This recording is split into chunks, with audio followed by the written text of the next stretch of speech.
À l'école primaire, j'étais une élève très impliquée, très intéressée. J'avais tout le temps la main dans les airs, je voulais tout le temps aider le professeur. Au secondaire, j'ai complètement changé. Au niveau du secondaire 1 même, j'ai découvert un côté rebelle en moi. J'ai perdu le goût des études. Je mettais beaucoup plus l'accent sur le côté social. J'ai commencé à boire, à me droguer, à foxer, à me tenir avec du monde plus vieux. Je me valorisais beaucoup dans ce qui était le côté rebelle, puis dans le côté anticonformiste. Me conformer, c'était la mort pour moi. Donc, je faisais tout pour être contraire de ce qu'on attendait de moi. Donc, j'ai été placée de 8 ans à l'âge de 14 ans. À 14 ans, j'ai retourné chez ma mère. Et c'est malheureusement là que j'ai commencé à être, comme qu'on peut dire, délinquante. Parce que j'ai commencé à embarquer dans des réseaux d'amis négatifs. C'est là que j'ai connu de la drogue, dans le fond. Quand j'ai décroché de l'école, c'est justement à cause de la drogue. J'étais beaucoup influençable. Et puis, l'encouragement de mon père au niveau scolaire n'était pas présent beaucoup. Ça a commencé au primaire que j'avais de la misère, des difficultés d'apprentissage. Puis j'avais tout le temps des échecs, puis là, je trouvais ça plate. Puis après ça, j'ai tombé dans une classe spéciale au secondaire. Bien, c'était semi-secondaire, mais on faisait du primaire. Puis là, à partir de là, j'ai fait du travail manuel, plus manuel qu'académique. À 18 ans, j'ai été dans la rue parce que je suis sortie de centre d'accueil. J'ai été là à peu près un an et demi. Ensuite, quand je suis sortie de la rue, j'ai été faire mon secondaire 5 aux adultes. J'ai réussi mon secondaire 5. J'ai voulu aller faire un DEP en restauration. Mais malheureusement, j'ai lâché l'école. J'étais pas capable de suivre le beat. Puis j'ai lâché, j'ai recommencé à consommer. Pendant ces années-là, j'ai eu des thérapies à Calax pour les agressions sexuelles. J'ai eu mon enfant, Michael. Puis c'est ça, un peu à cause de... beaucoup à cause de Michael. J'ai eu envie de me sortir de la pauvreté, du bien-être social, de la petite trou qui s'installe. Moi, je suis de Saint-Michel-des-Saints. J'ai travaillé chez Louisiana Pacific pratiquement toute ma vie, si on peut dire, une bonne vingtaine d'années. Et puis, au bout de 20 ans, à 36 ans, j'ai perdu mon emploi. Pas juste moi, mais tout le monde. L'usine a carrément fermé. Là, ça te fait réaliser, tu te dis, ouais, qu'est-ce que je fais là?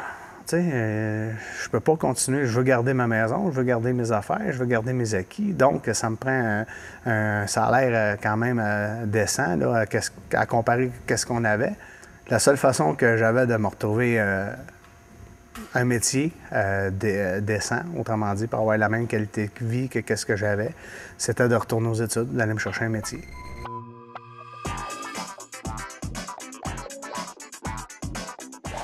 Avant mon retour définitif pour aller finir mon secondaire, dans lequel j'ai terminé pour vrai, j'ai essayé 2 fois de... en fait, je suis retournée 2 fois aux adultes parce qu'il fallait que j'y aille.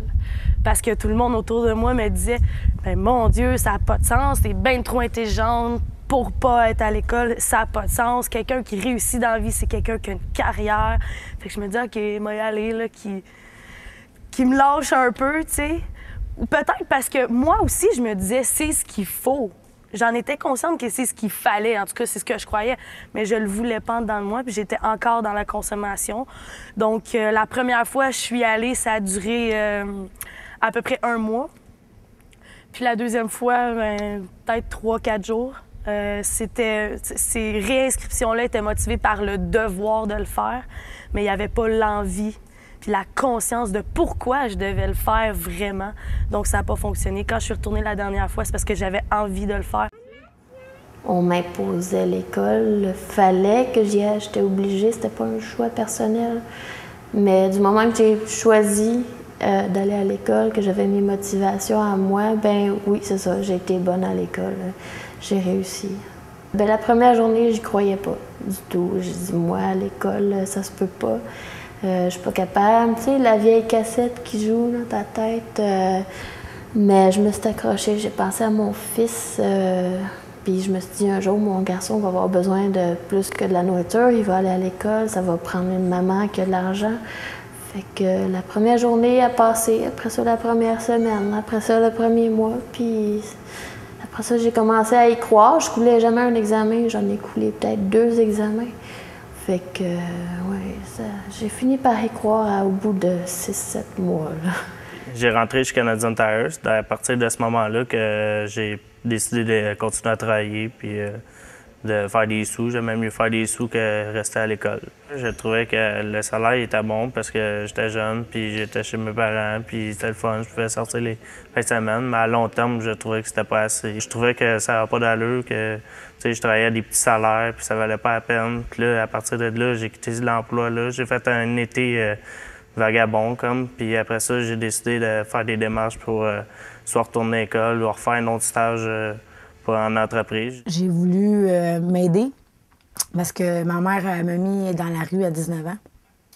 Et puis, je suis venue à Roland-Gauvreau. Je savais tellement plus où m'en aller. Quand tes parents te mettent dehors, tu as tendance à justement vouloir aller te faire du fun ou te droguer.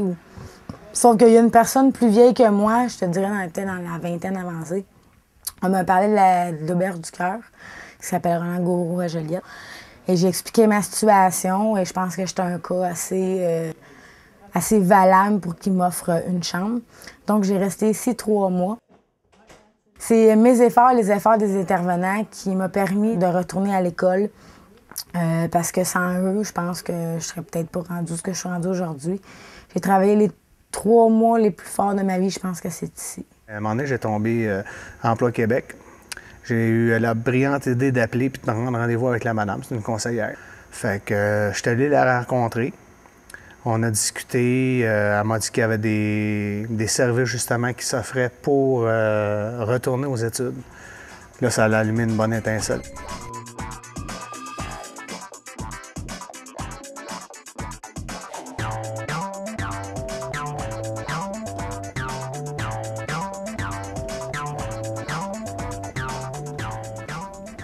J'ai envie de faire un métier que j'aime, j'ai pas de secondaire 5. Je veux avoir un métier qui me donne envie de me lever le matin puis qui va être plus payant que le salaire minimum. Mais effectivement, de faire un retour aux études, ça va t'ouvrir des portes.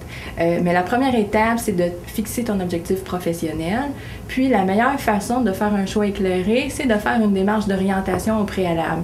Ça consiste entre autres à passer des tests d'intérêt et des tests de personnalité. Donc moi, ce que je pourrais faire, c'est te référer à un organisme qui vont t'aider à faire cette démarche-là d'orientation.